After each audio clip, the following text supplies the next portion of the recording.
Hey, Dr. Bill, something that I know lots of people want to know out there is how did you get started in this research of aloe and all these other wonderful products that you've developed in your life?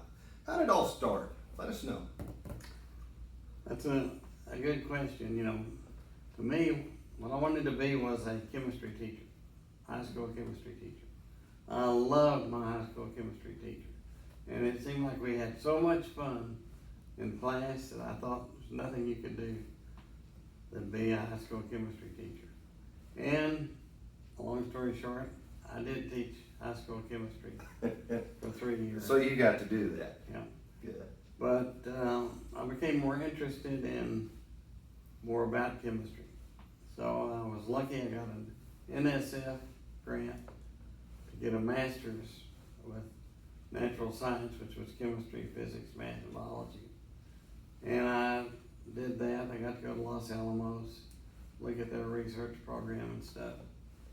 And I became much more interested, in what should I make. And so my doctor said, well, if you want to know what to make, my professor said, you need to be a pharmacologist. Okay. And I thought, pharmacist, and no pharmacologist.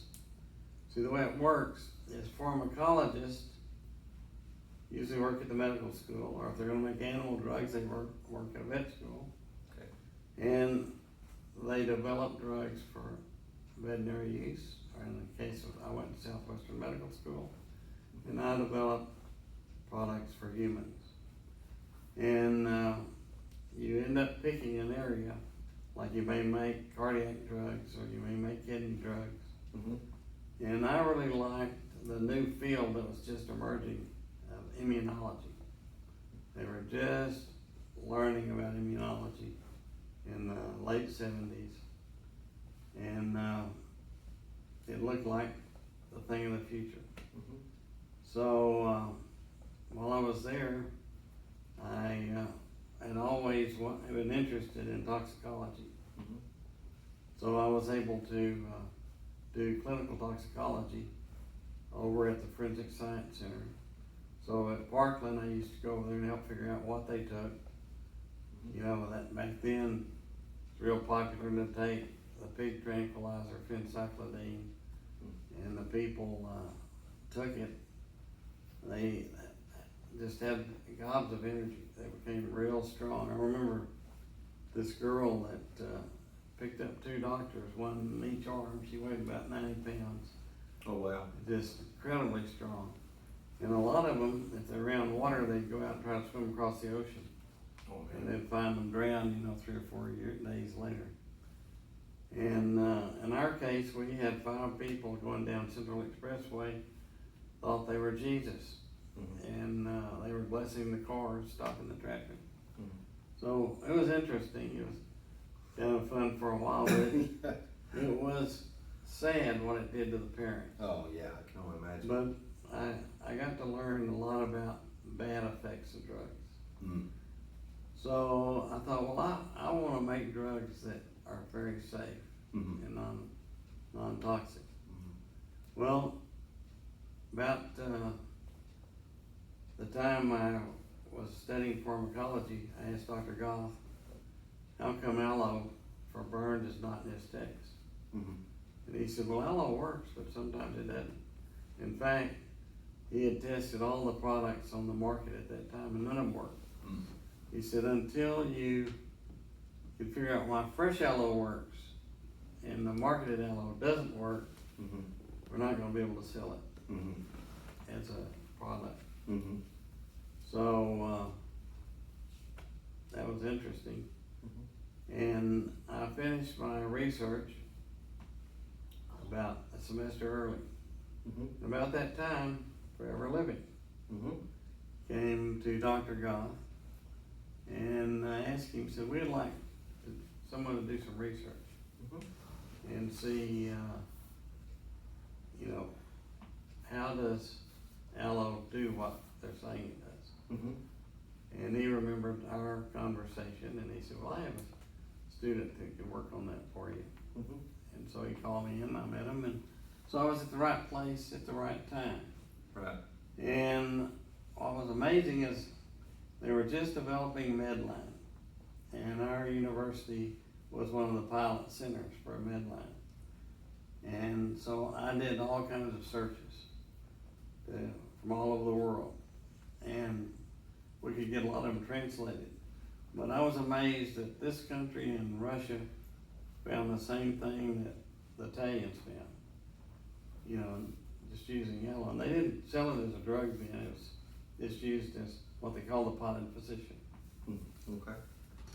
And so I told them, well, we know that it accelerates wounds.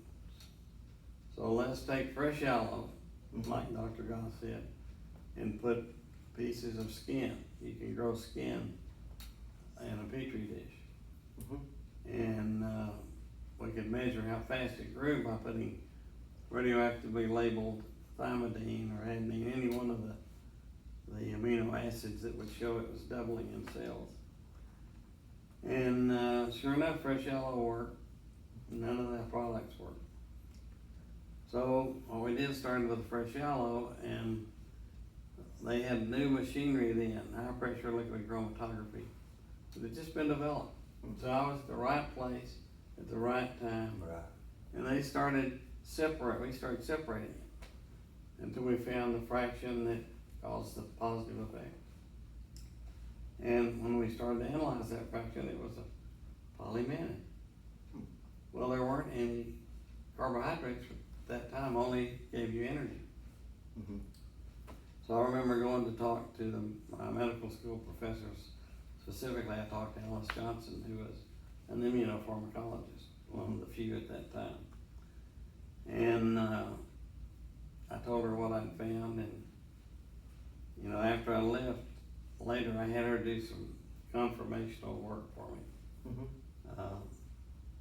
We gave them contracts. That's when we started raising money, and we ended up spending about $50 million on it.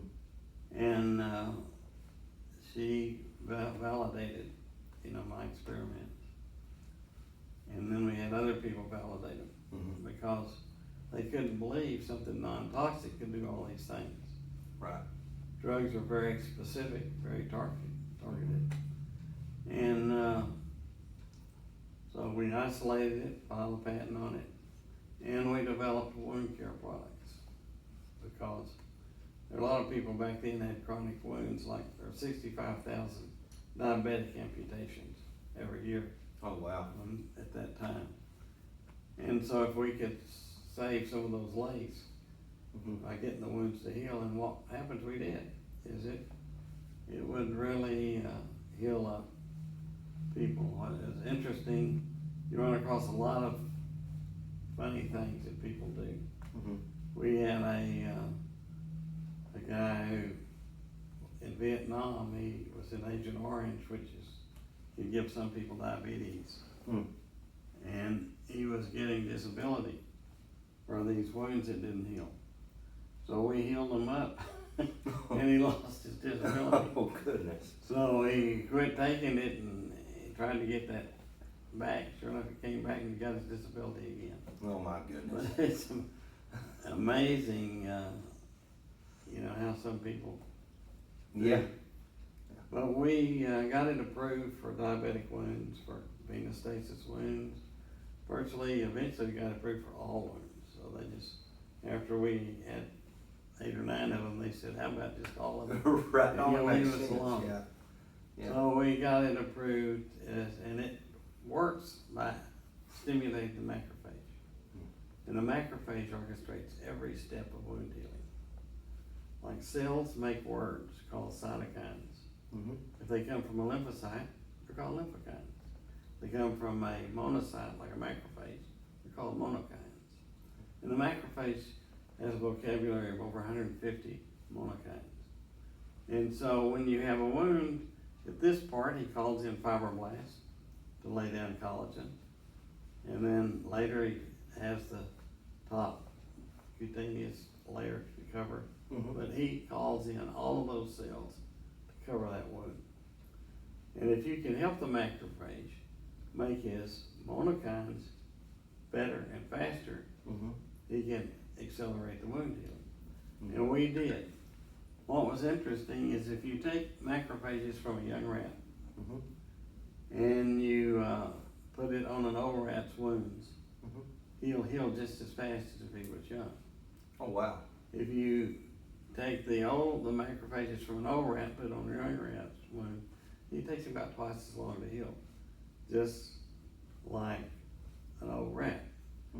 So what this does is it helps your macrophages work like they're new, like they're young. And we published those articles in the Journal of Wounds, which is the nurse's journal. And we showed how it would cause wounds to heal. And we were number one in the nation for 15 years. Wow. And the people who had funded my research, they were interested in selling it when they got it. And so they sold it. And that's the back of my yard. I built that house. Yeah, it's nice. It's not the house, but that. It could be. It could be. Yeah, place for a horse or something. Yeah. Yeah. And so I was not disappointed in them selling it. But then about that time, another door opened and I was able to go to Manatee. Oh, okay. So that's, and since that time, they validated our cancer work in humans, and there's a lot of validation all over.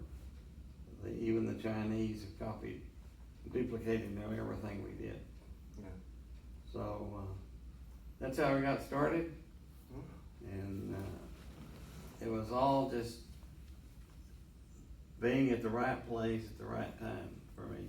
That's great. And I guess, a lot of people may not have taken the chance I did because I had been offered a professorship at LSU, and I really wanted to be a professor. But because if this didn't work out, I didn't have a job. Right. And I always figured I could go back to painting houses or something. Sure. So all this happened, what year was this about this time? Late 90s, you say? Or? This was in, when we finished, it was the 95.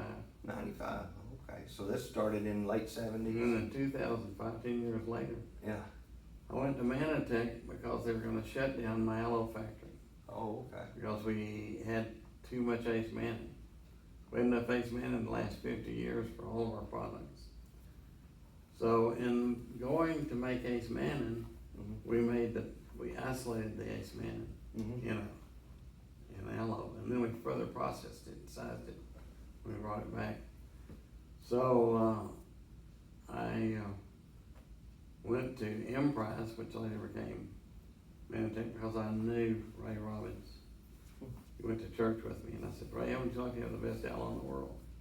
Yeah, why is it the best? So I started telling him why. Because it actually has the ingredient in it. Right. Everybody else was running it through activated carbon, which takes out the anthraquinones, but all the Ace Manning. Okay. So So what they end up with, water? ended up with water from aloe, yeah. And aloe's 99.5% water. And it kind of had a bitter flavor that some of the anthraquinones they didn't get out. Yeah.